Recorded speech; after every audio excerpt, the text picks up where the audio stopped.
पाप कर मूल। क्रोध ही सब पाप का फल है। क्रोध से ही सारे पाप होते हैं। क्रोध क्यों आता है? असली बात यह है, हम भगवान के पास जाते हैं दो कारण। हमारी इच्छा पूर्ति के लिए जाते हैं। बेटा बाप के पास गया, अब बाप चाहिए या बाप से चाहिए? भगवान चाहिए या भगवान से चाहिए? भगवान से चाहिए तो दुर्योधन कहलाओगे, भगवान चाहिए तो अर्जुन कहलाओगे। भले ही वो बहुत बड़ी अक्षौणी सेना दे दी, कितने ही अक्षौणी सेना दे दी भगवान ने, पर ताकत तो सारी ठाकुर जी के पास थी, रिमोट तो ठाकुर जी थे।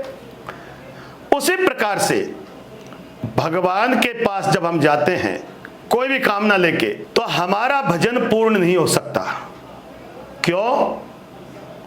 या तो इच्छा पूरी कर देंगे भगवान, या तो इच्छा पूरी नहीं करेंगे। इच्छा पूरी कर दी तो भी भजन छूटेगा,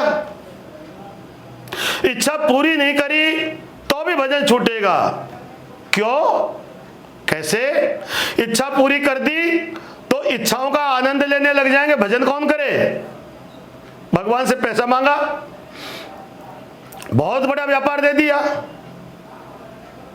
अनंत व्यापार दे दिया। व्यापार तो दे दिया, पर क्या देखा?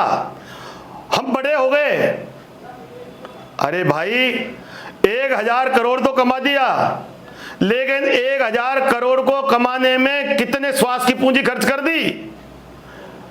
आपकी पूंजी पैसा नहीं है, आपकी पूंजी आपके श्वास है।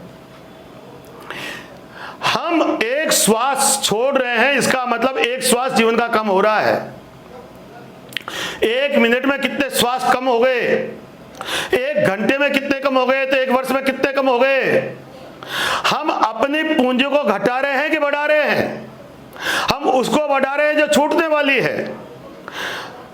तो भगवान ने यदि हमको इच्छाओं का परिणाम दे दिया तो उसमें मजा लेने लग गए। कोठी बनवा ली, गाड़ियां ले ली, बंगले ले लिए, ऐश्वर्य ले लिया, पूछने लग गए, लोगों से बातचीत सुनने लग गए, तारीफ सुनने लग गए, प्रशंसा सुनने लगे, तो अभिमानी भी बन गए।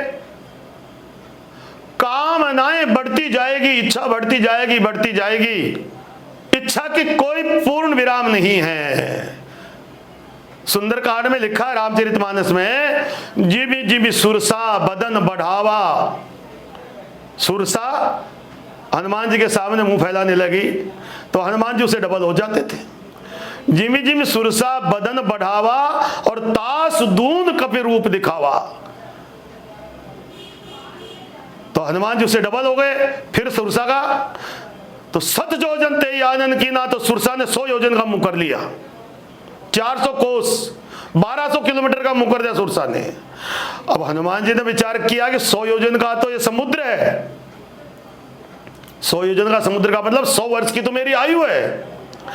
अब इससे भी बड़ा मैं बनूं तो इससे तो बड़े मेरे पास उम्र ही नहीं है। तो ये सुरसा क्या है? हमारी इच्छाएं हैं। 100 वर्ष भी जीवन मिल गया, 100 वर्ष भी इच्छाओं की पूर्ति में लग गए तो हमारी उम्र ही कम पड़ जाएगी, पर हमारी इच्छाएं कम पड़ने वाली नहीं है। तो भगवान ने हमारी कामना की पूर्ति कर दी तो कामनाओं का आनंद लेने लग जाएंगे, और कामना पूरी नहीं करी तो क्रोध का जन्म होगा। कुछ नहीं भगवान, मेरे को तो कुछ नहीं दिया। तो सकाम भाव से भगवान के पास जाना भगवान से अलग होना ही कारण बन जाएगा। परमात्मा ने जो भी अपने पास दिया है उसी का दिया हुआ है। जिसके पास जितनी सामर्थ्य है वो उसको देना ही है, और नहीं दे तो क्या होता है? अभी आप प्रकृति को देखो, केले का फल, अमरूद, अनार, आम, ये ओपन में फल देते हैं तो लोग क्या करते हैं? उसमें पानी सींचते हैं, खाद डालते हैं, आम का एक बार फल तोड़ लिया, फिर भी खाद पानी डालेंगे, अगले साल देगा, फिर देगा, तीसरी साल देगा, 10 साल बाद में भी देगा, 20 साल बाद में भी फल देता है। खाद पानी डालते हैं।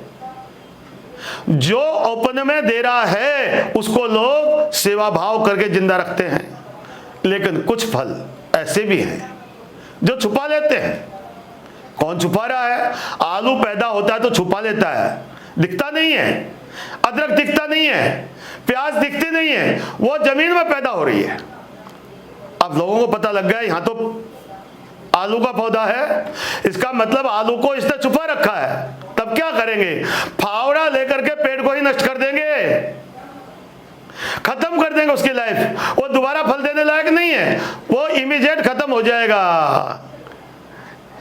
परमात्मा ने यदि आपको दिया है तो आप आम बनो, आप अनार बनो, आप केला बनो, आप पपीता बनो, क्योंकि दुनिया को देते रहोगे तो दुनिया आपको खाद देगी, पानी देगी, आपसे प्रेम करेगी, आपसे ममता करेगी, आपकी सुरक्षा करेगी, आपका यश बढ़ाएगी, आपका मान बढ़ाएगी, मन को खाद पानी मिलता रहेगा, आप खुश रहेंगे। मैंने किसी को दिया, उन्होंने भी आपको दिया, आपने फल दिए, उन्होंने खाद पानी दे दिया, जो आपको चाहिए था आपको दे दिया।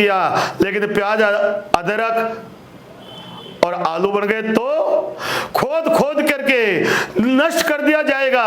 यह प्याज का वंश ही नष्ट हो जाएगा, प्याज बचेगा नहीं, हम बचेंगे नहीं, जोड़ जोड़ के मर जाएंगे, रख रख के खत्म हो जाएंगे। न तो श्रेष्ठ कर्म किया ही, न सुख भोगा, कोई उपयोग नहीं किया। संपत्ति का क्या उपयोग है? खाया पिया अंग लगेगा। जो भी आप खाओगे पियोगे पौष्टिकता आएगी, दिया लिया संग चलेगा। एक बार एक सेठ जी ने कैसेट सुन रहे थे चलते चलते, सब कुछ है, यहीं छोड़ जाना है। विचार आया, इतना पैसा मेरे पास, मैं 1000 करोड़ का संपत्ति का, ऐश्वर्य का अधिष्ठाता हूं, मैं मालिक हूं, छोड़ना पड़ेगा। बेचारा छोड़ना तो पड़ेगा, मरेंगे तो छूट जाएगा। चिंता हुई सेठ जी को, ऐसी चिंता हो गई, व्याकुलता बढ़ गई। व्याकुलता बढ़ गई तो स्पेशलिस्ट को बुलाया, बोले महाराज संतों को बुलाओ। संत को बुलाया, राजन महाराज कोई कृपा करो, मेरे पास 1000 करोड़ रुपए हैं, मैं लेके कैसे जाऊंगा, कोई तरीका है? बोले महाराज सेठ जी एक सुई भी नहीं ले जा सकते हो, जैसे आए थे नंग धड़ेंगे वैसे जाना पड़ेगा। तसल्ली नहीं हुई तो एक बहुत विद्वान संत आए, सेठ जी आप ले जा सकते हो। क्या सच में ले जा सकता हूं? हाँ ले जा सकते हो। क्या तरीका ले जाने का? बोले अमेरिका गए हो, यूरोप गए हो, उस देश में गए? बोले ऐसा कौन सा देश है जहां मैं नहीं गया हूं? मैं सब जगह जाता हूं। अच्छा तो आप बताओ, अमेरिका जब जाते हो तब क्या करते हो, वहां खर्चा कैसे करोगे? बोले अपने जो रुपए हैं ना उनको डॉलर में कन्वर्ट करना पड़ेगा। भारतीय रुपए को ले जाकर के अमेरिका में खर्च करेंगे क्या? नहीं चलेगा, वहां जीरो हो जाएगा। तो आपने भारत में अमेरिका के डॉलर को खरीद लिया, ठीक है, तो आपके पास में पैसे की कमी नहीं। तो बोले हम कौन सा डॉलर खरीदें, मैं क्या करूं? बोले जो परमात्मा ने आपको दिया है आप दीन दुखियों के सेवा में लगा दीजिए, आपकी संपत्ति कन्वर्ट हो चुकी। जो भी आपने दीन जनों को दिया है अर्थात भगवान के यहाँ एफडी करवा दी है, और वो इतनी तगड़ी एफडी है, वो ब्याज का ब्याज से भी अनंत गुना करके वो देते हैं। क्यों देते हैं? बोले उनका नाम देवता है। देवता क्या करते हैं? 5 किलो पृथ्वी को दे दो, वो 500 किलो दे देगी। 5 किलो के वो 500 किलो दे देगी, और परमात्मा तो 5 लाख गुना करके दे देंगे। तो आपके पास जो कुछ भी है उसको कन्वर्ट भी करते रहिए। खाया पिया अंग लगेगा, दिया लिया संग चलेगा, और बाकी सब में जंग लगेगा, कुछ जाने वाला नहीं है। इसलिए यहां भी आनंदित रहो, वहां की भी व्यवस्था कर लो, ये लोक भी सुखी पर लोक भी सुखी, दोनों में आनंद आएगा। नहीं तो दोनों तरफ से धोबी के कुत्ते न बन जाएं और दोनों तरफ से आनंदित हो जाएंगे। इस प्रकार से हमें संपत्ति का उपयोग करना चाहिए। जय श्री राम।